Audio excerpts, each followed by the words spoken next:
In today's video, I'm going to teach you how to downgrade a Google Workspace subscription in 2025. If you're thinking about changing your subscription plan, or scaling down due to cost considerations, or changing business needs, you're in the right place. We're breaking down the steps, making sure they're clear and easy to follow. This whole process should take about 5 minutes, so let's dive right in. First, you'll want to navigate to Google Workspace. If you're unsure where to start, simply type Google Workspace into your preferred web browser, and it should bring you right where you need to be. Once you're on the Google Workspace site, the next thing you'll want to do is click on the Admin Console. Now this is where all the administrative magic happens, and it's pivotal for managing your organization's Google services. Next up, you'll need to log in. Make sure you're using your business email to sign in here.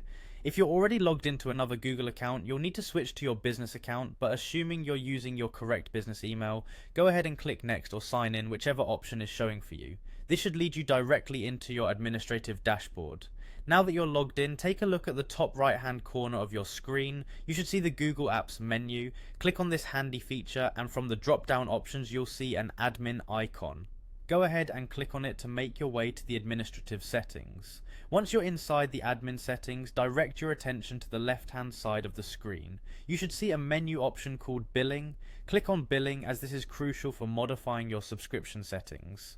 The billing page is where you can manage your current subscriptions, upgrade, or as in our focus today, downgrade your services. Look for something along the lines of Get More Services and click on it. This step might seem a bit counterintuitive since you're looking to downgrade, but you're navigating through to the specific area that allows you to modify your current plan. On the next page, you'll want to look for the downgrade option. Hit that button and you'll be one step closer to adjusting your subscription to better fit your needs. You're almost there. You'll notice a couple of Next buttons on the subsequent screens. Simply click on Next to continue processing your request for downgrading. The system might prompt you to review a few details about what this change entails, so keep an eye out for any important information you may need to acknowledge or agree to. Finally, once everything looks good, you'll be prompted to click on Checkout.